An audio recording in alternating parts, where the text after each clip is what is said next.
Okay, so today you're going to create a word art. If you turn around and look at the back corner of the room, you'll see a bunch of examples from marking period 2.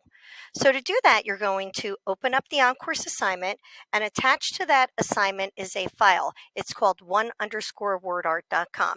You do not need to make a copy of it. You're just going to work right in that file. Okay, it's a Google drawing file, and you're going to create a word art. So to do that, you're going to select Insert and Word Art. Do not, I repeat, do not choose text box. You're creating a word art.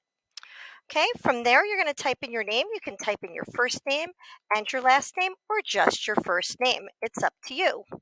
You'll notice that the directions for WordArt say to click on Enter to save and to use Shift Enter to put things on multiple lines. So if I wanted to put this on 2 lines, I could click right before the end, hold the Shift down, and hit the Enter key. I'll hit the Enter key to insert my word art. It's really small. So we're going to make it bigger. Okay, remember, you should never make things bigger by dragging there because you just make it big and fat, or by dragging in the center because then you just make it skinny and tall. I'm doing a Control Z to undo. Instead, you should always use a corner handle. That will keep your proportions.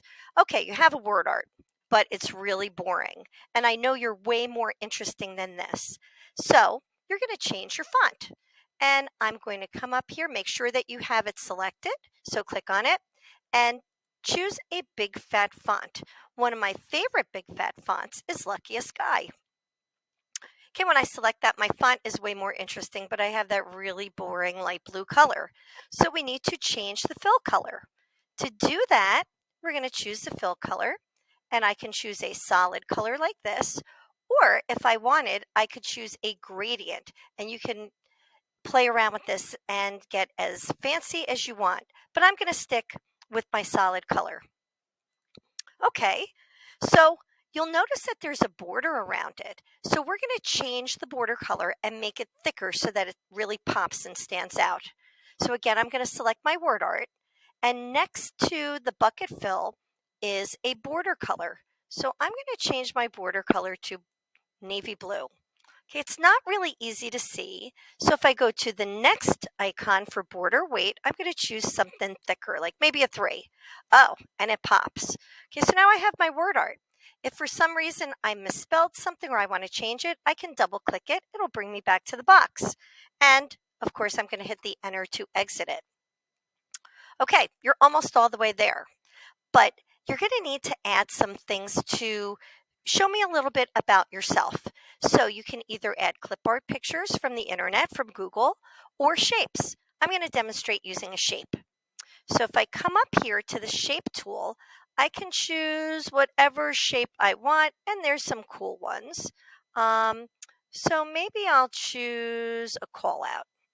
Okay, I select it, and then I'm going to click and drag, and it creates that call out. Okay, it makes it the same color. So if I want to change it, I can. I'm going to make this a, let's make it a pink. And I'm going to leave my border color the same. But my problem now is that my shape is covering up my word art. So I want to put that shape behind my word art. Of course, you could copy, cut, and paste, but the easier and better way is to change the order of your objects. To do that, you can right click on this shape, and on your Chromebook, you're going to do the 2-finger tap on your touchpad and choose Order. I'm going to say move that shape all the way to the back. And now I have my shape behind my picture. So the rules for the word art, excuse me, are that you need to have your name. It could be first and last name. You need to have a fill color and outline color.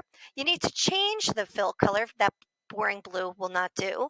You need to change the font, and you need to have something behind your text. So it could be a shape or a picture. And you can move things around so it looks good.